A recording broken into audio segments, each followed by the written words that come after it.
আমি ভেবে অবাক হচ্ছি আমরা কোন রাজ্যে বসে। একজন নার্স তার কাজ হচ্ছে ডিউটি করা, যতটুকু ডিউটি ওর আছে করবেন, পরিষেবা দেবেন। সে হিজাব পরে থাকলো, মাথায় সিঁদুর থাকলো, বা হাতে শাখা পালা থাকলো, এটা ম্যাটার করে না। এইগুলো যদি আমার মনে খোলানো হয়, মানে সে শাখা সিঁদুর হোক, শাখা পালা হোক বা হিজাব হোক, তাহলে তার ধর্মীয় আচরণ বাধা দেওয়া।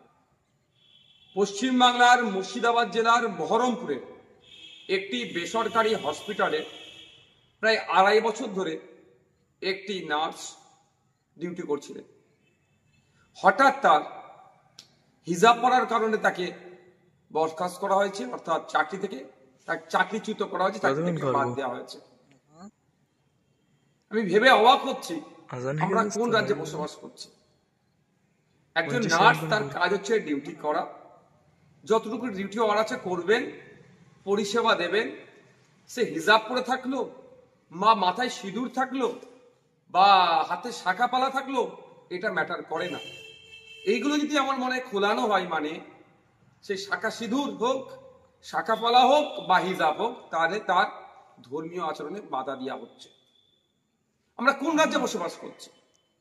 এই দিন দেখার জন্য কি সংখ্যালঘু মুসলিম সমাজের মানুষেরা, ধর্মনিরপেক্ষ সমাজ মানুষেরা তৃণমূলকে ক্ষমতায় তৃতীয়বারের জন্য এনেছিল?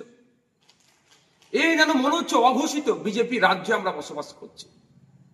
কখনো ওয়াকফ আন্দোলন করতে গেলে আটকানো হচ্ছে, কখনো তিলোত্তমার বিচার ঠিকঠাক বিচার চাইতে গেলে মিথ্যা মামলা দেওয়া হচ্ছে,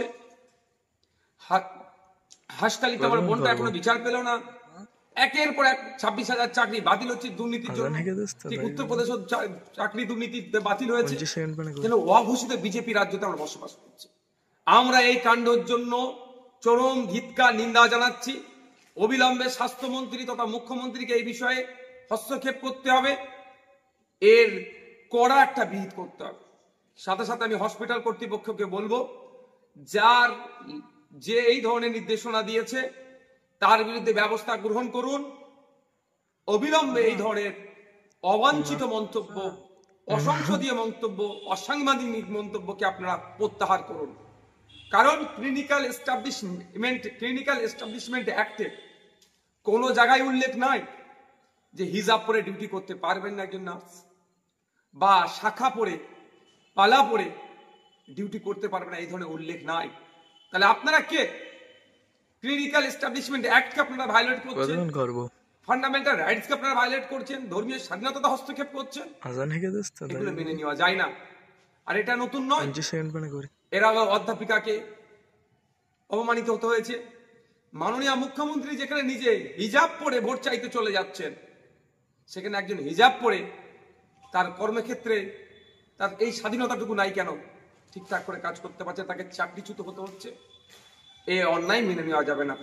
আমি ধর্মনিরপেক্ষ মানুষকে বলবো, আমরা ভুলে যাচ্ছি না এই রাজ্য সরকারের আমলে চাকরি নিয়োগ পরীক্ষাতে আমার হিন্দু সমাজের মা বোনেদেরকে শাখাপালা বলে খুলে পরীক্ষা কেন্দ্রে ঢুকতে বাধ্য করেছিল।